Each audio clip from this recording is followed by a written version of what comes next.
जय जय Shri Radhe. Hello students, आज हम आपके सामने लेके आए हैं पादप जल संबंध से बचे हुए कुछ टॉपिक्स हैं जो आपके एक्सप्लेनेशन के लिए रह गए हैं। उनको मैं एक बार आपको समझाने की कोशिश करता हूँ। तो हमारी क्लास का नाम है JSR बायोलॉजी और आप कंसल्ट करने के लिए हमें इस नंबर पे कॉल कर सकते हैं 8384981800। ठीक है, हम शुरू करते हैं बिना टाइम वेस्ट किए। पहला टॉपिक है पारगम्यता। जैसा कि आप जानते हैं, पारगम्यता का अर्थ होता है आर पार किसी भी अणु या आयन की विलय की गति या व्यवहार के आधार पर हम पारगम्यता का आकलन करते हैं। और यह व्यवहार के आधार पर 4 प्रकार की होती है या हो सकती है। पहला है पूर्ण पारगम्य, यानी वह विशेषता जब कोई भी विलेय अथवा विलायक दोनों किसी भी कोशिका या परत के आर पार आसानी से चले जाते हैं, उन्हें किसी प्रकार की कोई बाधा अनुभव नहीं होती, तो उसे हम पूर्ण पारगम्यता कहते हैं। ऐसा प्राय निर्जीव कोशिका वृत्ति में देखने को मिलता है। ठीक है, नेक्स्ट है अपारगम्यता।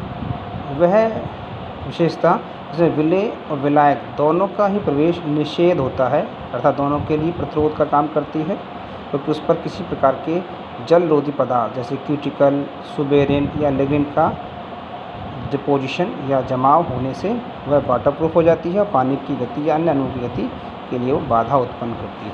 ठीक है, नेक्स्ट है स्टूडेंट्स अर्ध पारगम्य झिल्ली, यानी ऐसी झिल्ली जिसमें केवल विलायक के जल के अणु ही आर पार जा सकते हैं, जबकि विलेय अथवा विलेय के लिए वो निषेध होती है, अर्थात विलेय के अणु उसमें से आर पार नहीं हो सकते।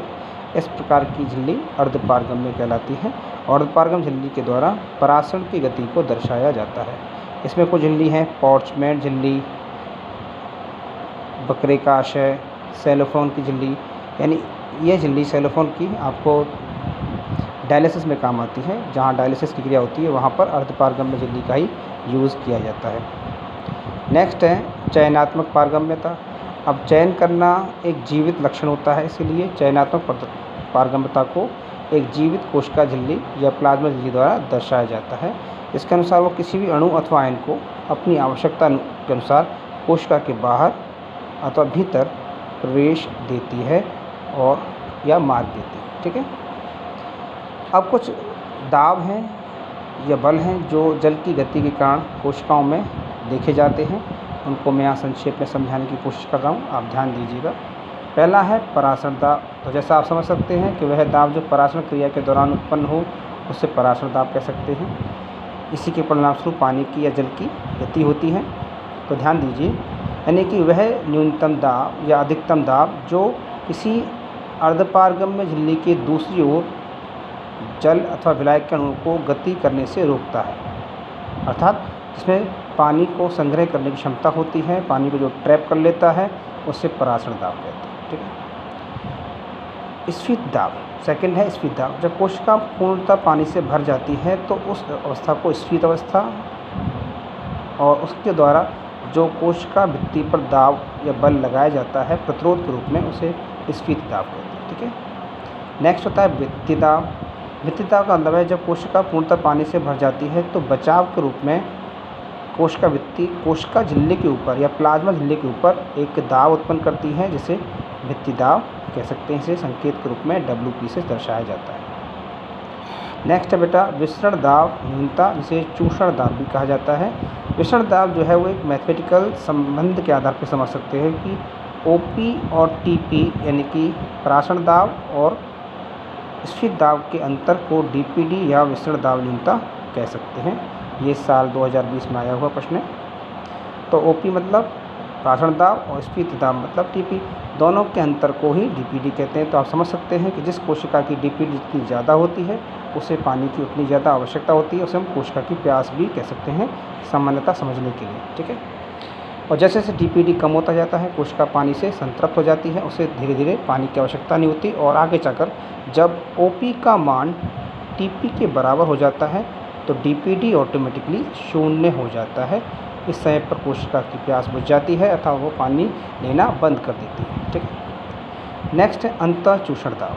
समझने की कोशिश कीजिएगा। अंतःचूषण मतलब है कि कुछ कोलाइडी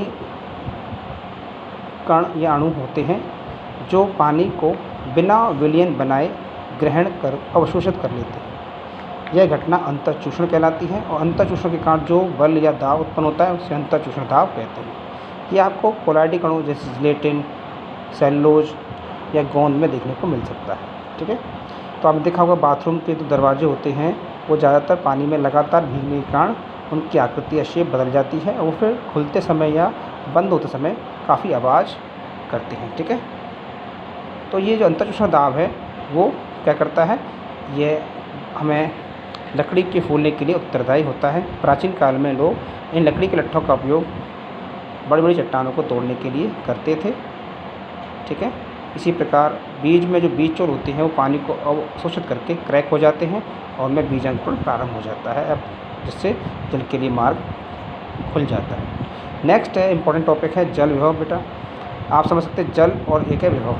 जल एक पदार्थ है जो तरल रूप में पाया जाता है और विभव का मतलब होता है ऊर्जा, जिसे हम वोल्ट से दर्शाते हैं। तो यहाँ जल विभव का मतलब ऊर्जा से है, लेकिन हम कैसे कह सकते हैं कि भाई पानी के अंदर एक निश्चित मात्रा में, निश्चित अनुपात में मुक्त ऊर्जा पाई जाती है जो किसी भी विलय को उस जल में घोलने के लिए तैयार करती है या ऊर्जा प्रदान करती है। ठीक है, तो आप कह सकते हैं कि किसी भी विलयन के जल तथा कोशिका रस के जल के अणुओं के मध्य जो ऊर्जा अंतराल होता है उसे हम जल विभव कहते हैं। और जल की गति सदैव उच्च जल विभव से निम्न जल विभव की तरफ होती है। उच्च मतलब जहाँ प्लस होता है और जहाँ कम होता है वहाँ से जल ऑटोमेटिकली मूव करता रहता है। इसको अगर हम समीकरण रूप में दर्शाएं तो इसे हम एक संकेत साई डब्ल्यू से दर्शाते हैं। तो साई डब्ल्यू का मान साई एस और साई पी के बराबर होता है। यहाँ साई एस पराशरण विभव को दर्शाता है और साई पी दाब विभव को दर्शाता है। ये दोनों कारक अंतिम रूप से जल विभव को प्रभावित करते हैं। इसमें से पराशरण विभव जल विभव को ऋणात्मक रूप से प्रभावित करता है अर्थात इसकी उपस्थिति में जल विभव कम हो जाता है, जबकि जो दाब विभव होता है उसकी उपस्थिति में जल विभव जो होता है वो बढ़ जाता है। इसे धनात्मक कारक कह सकते हैं। ठीक है, और दोनों कारक का उच्चतम मान 0 होता है, इसीलिए जल विभव का उच्चतम मान 0 माना जाता है। ठीक है, और जल विभव को मापने के लिए इकाई यूज़ करती है वो दाब की इकाई बार या पास्कल काम में ली जाती है। और इसका जो पहला कॉन्सेप्ट था वो सबसे पहले स्लेटियर तथा टॉयलर द्वारा दिया गया। हम आशा करते हैं बेटा आपको समझ में आया होगा। किसी प्रकार की कोई क्वेरी हो तो आप हमें इस दिए गए कॉन्टैक्ट पर कॉल कर सकते हैं। और ठीक है बेटा, बेस्ट ऑफ लक। आपको समझ में आए इसको एक 2 बार देखिएगा। ठीक है, मैं साथ में इसका फ़ोटोकॉपी भी आपको मैं सेंड कर देता हूँ। Thank you, Radhe Radhe.